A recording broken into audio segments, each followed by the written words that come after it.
ஆண்டவர் உங்களோடு இருப்பாராக.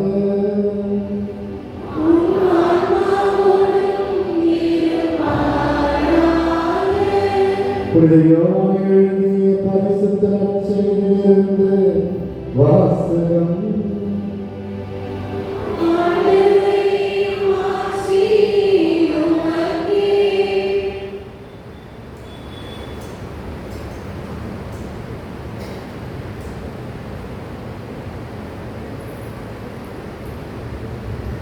யோவான் நற்செய்தி பிரிவு 14 வாழ்வுதலும் இறை வசனங்கள் 1 முதல் 12 வரை. அக்காலத்தில் இயேசு தம் சீடரை நோக்கி கூறியது: நீங்கள் உள்ளம் கலங்க வேண்டாம். கடவுளிடம் நம்பிக்கை கொள்ளுங்கள், என்னிடமும் நம்பிக்கை கொள்ளுங்கள். என் தந்தை வாழும் இடத்தில் உறைவிடங்கள் பல உள்ளன. அப்படி இல்லை எனில் உங்களுக்கு இடம் ஏற்பாடு செய்ய போகிறேன் என்று சொல்லியிருப்பேனா? நான் போய் உங்களுக்கு இடம் ஏற்பாடு செய்த பின் திரும்பி வந்து உங்களை என்னிடம் அழைத்துக் கொள்வேன். அப்போது நான் இருக்கும் இடத்திலேயே நீங்களும் இருப்பீர்கள். நான் போகும் இடத்துக்கு வழி உங்களுக்கு தெரியும் என்றார். தோமா அவரிடம், ஆண்டவரே, எங்கே போகிறீர் என்று எங்களுக்கு தெரியாது. அப்படி இருக்க நீர் போகும் இடத்துக்கான வழியை நாங்கள் எப்படி தெரிந்து கொள்ள இயலும் என்றார். இயேசு அவரிடம், வழியும் உண்மையும் வாழ்வும் நானே. என் வழியாயின்றி எவரும் தந்தையிடம் வருவதில்லை. நீங்கள் என்னை அறிந்திருந்தால் என் தந்தையையும் அறிந்திருப்பீர்கள். இது முதல் நீங்கள் தந்தையை அறிந்திருக்கிறீர்கள், அவரை கண்டுபிடிக்கிறீர்கள் என்றார். அப்போது பிலிப்பு அவரிடம், ஆண்டவரே, தந்தையை எங்களுக்கு காட்டும், அதுவே போதும் என்றார். இயேசு அவரிடம் கூறியது, பிலிப்பே, எவ்வளவு காலம் நான் உங்களோடு இருந்தும் நீ என்னை அறிந்து கொள்ளவில்லையா? என்னை காண்பது தந்தையை காண்பதாகும். அப்படி இருக்க தந்தையை எங்களுக்கு காட்டும் என்று நீ எப்படி கேட்கலாம்? நான் தந்தையினுள்ளும் தந்தை என்னுள்ளும் இருப்பதை நீ நம்புவதில்லையா? நான் உங்களுக்கு கூறியவற்றை நானாக கூறவில்லை. என்னுள் இருந்து கொண்டு செயலாற்றுபவர் தந்தையே. நான் தந்தையுள் இருக்கிறேன், தந்தை என்னுள் இருக்கிறார். நான் சொல்வதை நம்புங்கள். என் வார்த்தையின் பொருட்டு நம்பாவிட்டால் என் செயல்களின் பொருட்டாவது நம்புங்கள். நான் செய்யும் செயல்களை என்னிடம் நம்பிக்கை கொள்வதும் செய்வார். ஏன் அவற்றை விட பெரியவற்றையும் செய்வார். ஏனெனில் நான் தந்தையிடம் போகிறேன் என உறுதியாக உங்களுக்கு சொல்கிறேன் என்றார். ஆண்டவரின் அருள்வாக்கு.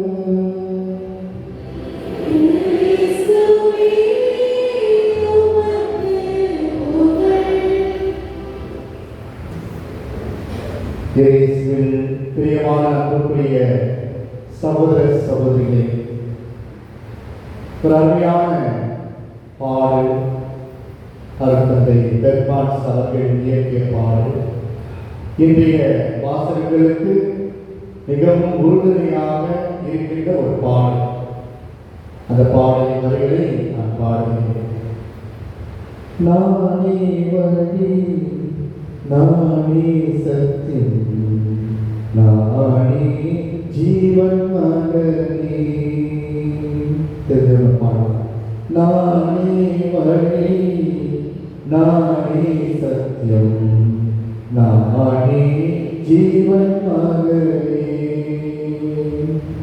என்னாலன்றி உனக்கு விடுதலை இல்லை, என்னாலன்றி உனக்கு நிம்மதி இல்லை, என்னாலன்றி உனக்கு விடுதலை இல்லை, என்னாலன்றி உனக்கு நிம்மதி இல்லை.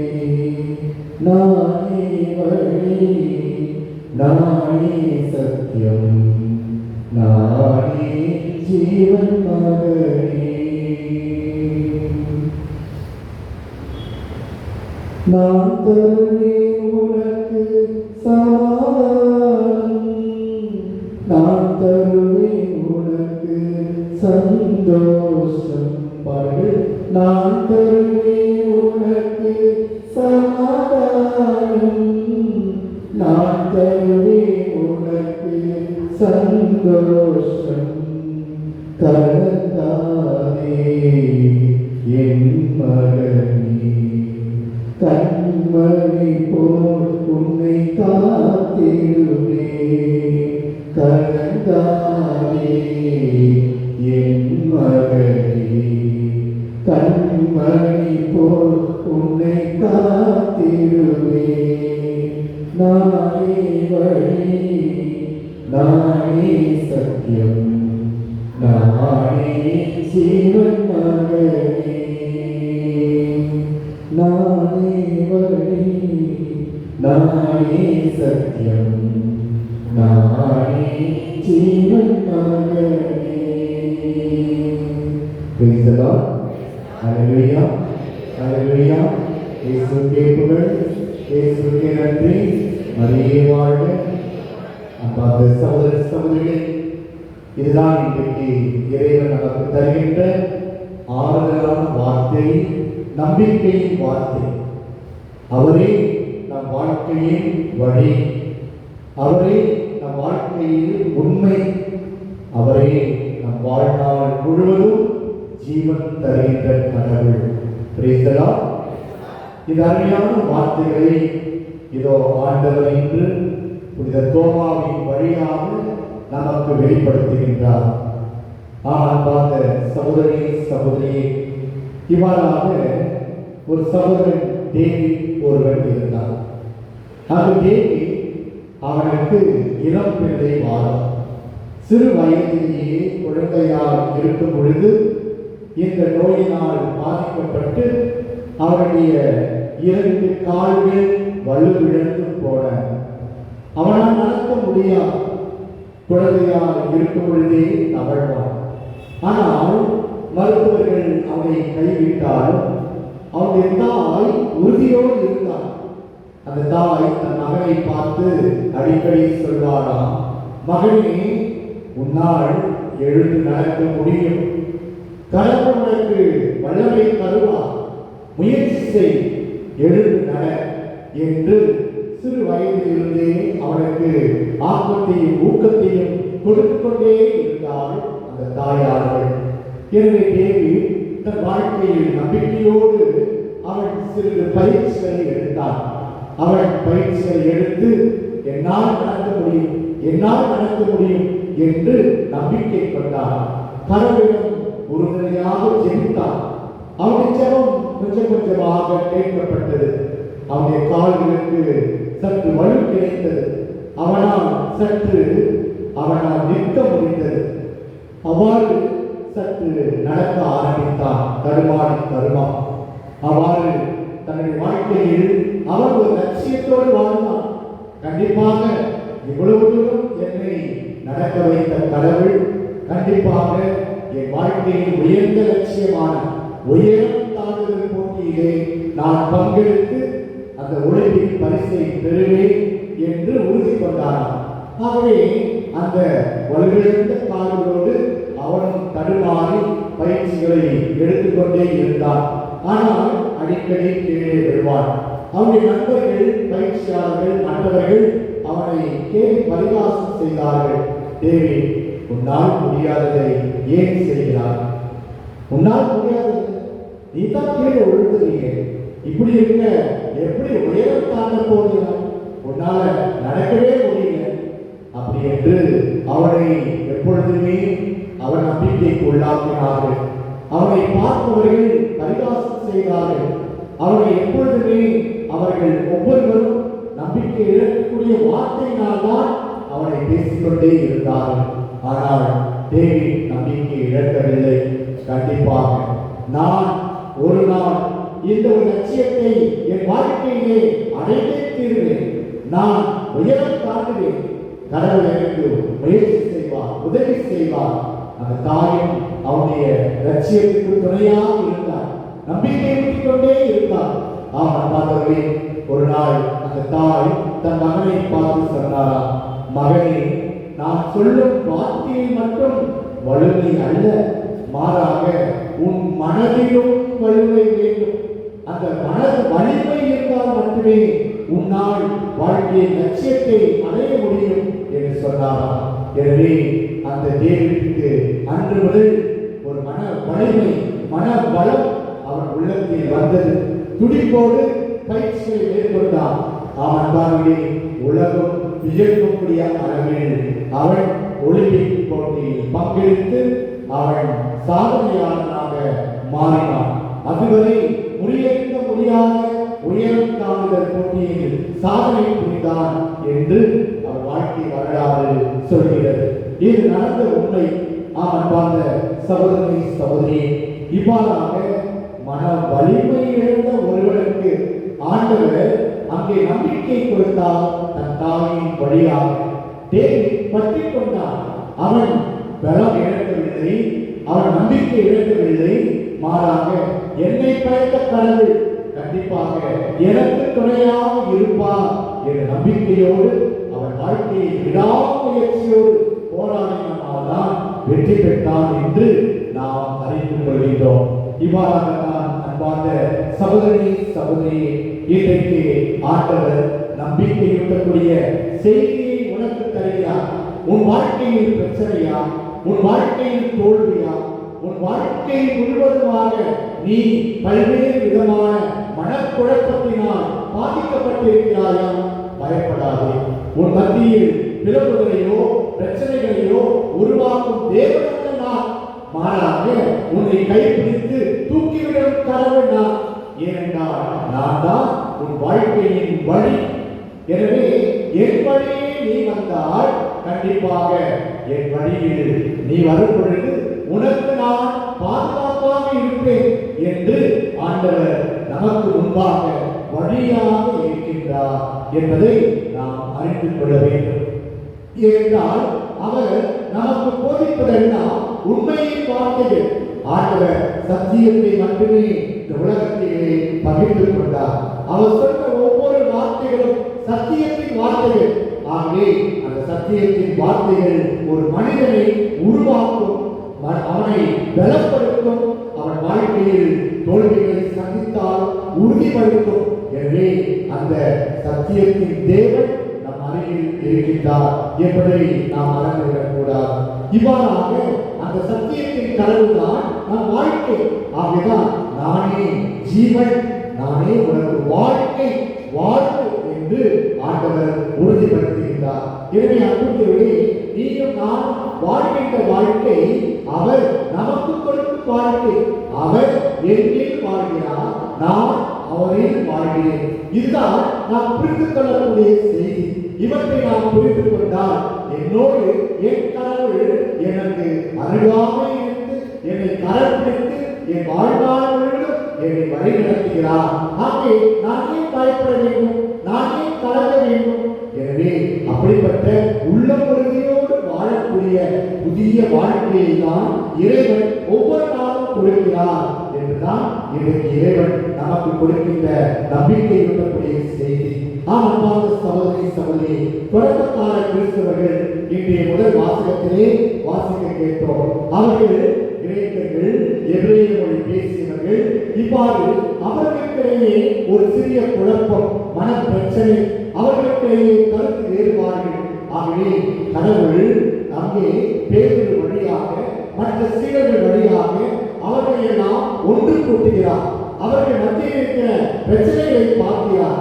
நீங்களே கவலைப்படுவீர்கள், இதோ நமக்குள்ளாக பணிப்பகிர்வை பகிர்ந்து கொள்வோம். நீ கிரேக்கன் அல்ல, எபிரேயன் அல்ல, மாறாக கடவுளின் வார்த்தையை நம்பி வந்த நீங்கள் அனைவரும் என் சீடர்கள்.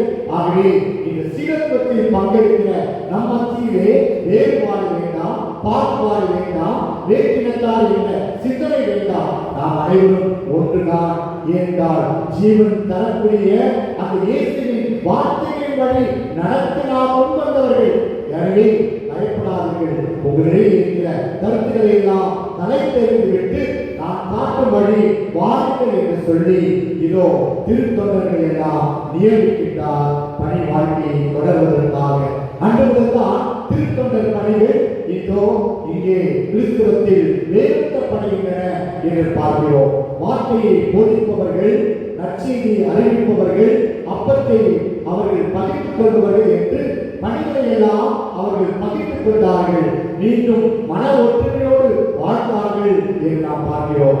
ஏனென்றால் நம் கடவுள் என்றென்றைக்கும் நம்மை கைவிட மாட்டார். அவர் நமக்கு வழிமுறையாக உறுதுணையாக இருப்பார் என்பது இன்றைய முதல் வாசகம் நமக்கு சொல்லும் ஒரு செய்தி.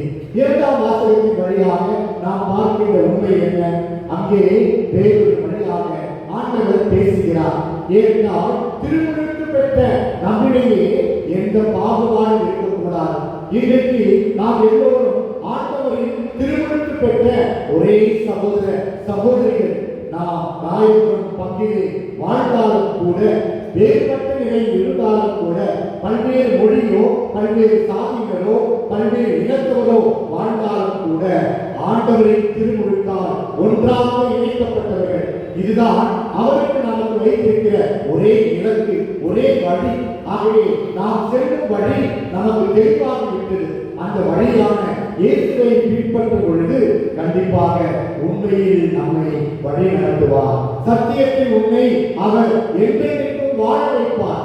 ஏனென்றால் அவர் வாழ்வு தரும் கடவுள் என்பதை மறந்துவிட வேண்டாம். எனவே அன்பார்ந்த சகோதரி சகோதரி, ஒரு பங்கு என்ற ஒரு குடும்பம் ஒற்றுமையோடு வாழ வேண்டும் என்றால் ஆண்டவரின் வழித்தடத்தில் நாம் நடந்து செல்ல வேண்டும். அவர் நமக்கு தருகின்ற போதனையின் படி நம்முடைய வாழ்க்கையின் இலக்கை ஒவ்வொரு நாளும் புதுப்பித்துக் கொள்ள வேண்டும். அப்பொழுதுதான் அந்த வாழ்வுகளும் கடவுளின் பின்னால் சீடர்களாக நாம் பின்தொடர முடியும் என்பதை ஆண்டவர் நமக்கு உணர்த்துகின்றார். இவற்றை இன்றைய நாம் பழைய ஏற்பாட்டு வாசகத்தின் வழியாக நாம் ஒரு அழகான ஒரு நிகழ்வை அங்கே யோசிக்கலாம். அந்த நிகழ்விலே 3 இளைஞர்கள் இதோ நெபுகத்நேசர் என்ற மன்னராலே அழைக்கப்பட்டு அவர்கள் ஒவ்வொருவரும் நிர்பந்தத்துக்கு உள்ளாக்கப்பட்டார்கள். என்ன நிர்பந்தம்?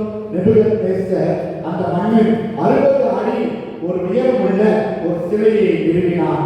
அது ஏறக்குறைய 6 அடி அகலம் உள்ள ஒரு வெண்கல சிலை. அந்த சிலையை எல்லோரும் வணங்க வேண்டும், அந்த சிலைக்கு தூபம் காட்ட வேண்டும் என்ற ஒரு நிர்பந்தம். அந்த நேரத்தில் இந்த 3 இளைஞர்களையும் அழைத்து, நீங்கள் ஒவ்வொருவரும் இந்த சிலைக்கு வணக்கம் செலுத்த வேண்டும், தூபம் காட்ட வேண்டும், நீங்கள் மரியாதை செலுத்த வேண்டும் என்று கட்டளையிட்டார். ஆனால் அந்த 3 இளைஞர்கள் யார்? சாத்ரேகு, மேசாக்கு மற்றும் அபேத்நேகோ. இந்த 3 இளைஞர்கள் அரசனை பார்த்து சொன்னார்களா, நாங்கள் எங்களை படைத்த உயிருள்ள கடவுள் மீது நம்பிக்கை வைத்த நாங்கள் இந்த சிலைக்கு ஒரு பொழுதும் நாங்கள் தூபமிட மாட்டோம், மரியாதை செலுத்த மாட்டோம். நீங்கள் எனக்கு எந்த சித்திரவதை கொடுத்தாலும் அவற்றை நாங்கள் தாங்கக்கூடிய அளவுக்கு இறைவனுக்கு துணையாக இருப்பார், நீங்களே கண்கூடாக பார்ப்பீர்கள் என்று சொன்னார்களாம். அந்த நெபுகத்நேசர் மன்னன் கோபம் கொண்டார். அவர்கள் ஒரு அறையில் அழைத்து அங்கே தீச்சுவரை உருவாக்கி நெருப்பிலே சுட்டெரிக்க கட்டளையிட்டார். 3 இளைஞர்களும் அங்கே நெருப்பிலே அவர்கள் ஜெபித்துக் கொண்டிருந்தார்கள். நெருப்பு அவர்களை தொடரவில்லை. மாறாக 3 மனிதர்களாக இருந்தவர் மத்தியிலே இன்னொருவரும் வானதூதராக அவர்கள் மத்தியிலே ஜெபித்துக் கொண்டிருப்பதை அரசன் பார்த்தார். அவனும் வியந்தான். இதோ இவ்வளவு சுவாலை எரியும் இந்த நெருப்பின் மத்தியிலும் கூட இந்த இளைஞர்கள் ஜெபித்து நம்பிக்கையோடு அவர்களை காப்பாற்றும் தேவன் அவர்களோடு இருப்பதை நான் பார்த்தேன். எனவே கட்டளையிட்டார், விடுவித்தார், அவர்களை அழைத்தார். நீங்கள் வணங்கும் கடவுள் தான் உண்மையான கடவுள், ஆகவே அவரை நம்புங்கள், நான் ஏற்றுக்கொள்கிறேன் என்று மன்னன் அடிபணிந்தான் என்று நாம் பார்க்கிறோம். நாம் பார்த்த சகோதரி சகோதரி, இந்த 3 இளைஞர்கள் நம்பிக்கையோடு வாழ்ந்தார்கள். யாரையும் அவர்களை படைத்த கடவுள் மீது, உருவாக்கிய தேவன் மீது, உயிர் கொடுக்கும் கடவுள் மீது நம்பிக்கை வைத்தார்கள். ஆகவே தங்கள் உயிரை கூட துச்சமென மதித்தார்கள். அவர்கள் துடிப்போடு ஆற்றலோடு பயந்து வாழவில்லை, மாறாக இறைவன் கொடுத்த ஆற்றலை முழுமையாக பயன்படுத்தினார்கள் என்று நாம் பார்க்கிறோம். இதுதான் அன்புக்குரியவர்களே, இன்றைக்கு உங்களிடம் என்னிடம் இருக்க வேண்டிய ஒரு நம்பிக்கையின் செய்தி. இவற்றை நம் வாழ்நாள் முழுவதும் கடைபிடிக்க வேண்டும். ஆகவே நம்பிக்கை கொள்வோம், ஒரு நாளும் கைவிடப்பட மாட்டார். எனவே நம் கடவுள் உயிருள்ள கடவுள் என்பதை இதன் வழியாக நாம் அறிந்து கொண்டால் நாம் அனைவரும் தேர்ந்தெடுக்கப்பட்ட இனம். ஆகவே பரிசுத்தமாக்கும் அந்த திருக்கூட்டத்தில் இறைவனின் அபிஷேகம் பெற்ற பிள்ளைகள். ஆகவே அப்படிப்பட்ட நம்மை கடவுள் ஒருவருக்கும் கைவிட மாட்டார். ஏனென்றால் தந்தை கடவுள் இயேசுவோடு இருந்தார், இயேசுவும் தந்தையோடு இருந்தார். அவர்கள் மூவரும் நம்மோடு வாழ்கிறார்கள். எனவே நாம் தூய ஆவியால் நிரப்பப்பட்ட பிள்ளைகள். எனவே அப்படிப்பட்ட தூய ஆவியின் கொடை நம்மோடு இருக்கும் பொழுது நாம் ஏன் பயப்பட வேண்டும், கலங்க வேண்டும்? உன் வாழ்க்கையில் எத்தனை பிரச்சனைகளை நீ சந்தித்தாலும் அந்த இறைவன் உன்னோடு இருப்பார். எனவே அந்த நம்பிக்கையோடு வாழ கற்றுக்கொள். கண்டிப்பாக கிறிஸ்துவத்தில் நாம் வேரூன்றி வாழும் பொழுது இந்த நம்பிக்கை நமக்கு உறுதுணையாக, பக்கபலமாக, உன் வாழ்க்கைக்கு துணையாக நீ எடுக்கும் முடிவுகளில் வெற்றியை தந்து ஆசீர்வதிக்கும். எனவே அப்படிப்பட்ட நம்பிக்கையோடு வாழக்கூடிய பிள்ளைகளாய் வாழ இந்த தெய்வீக திருப்பலியை தொடர்ந்து நாம் ஜெபிப்போம். ஆமென். அனைவரும் எழுந்து நம்முடைய விசுவாசத்தை அறிக்கைக்கு பாடுவோம்.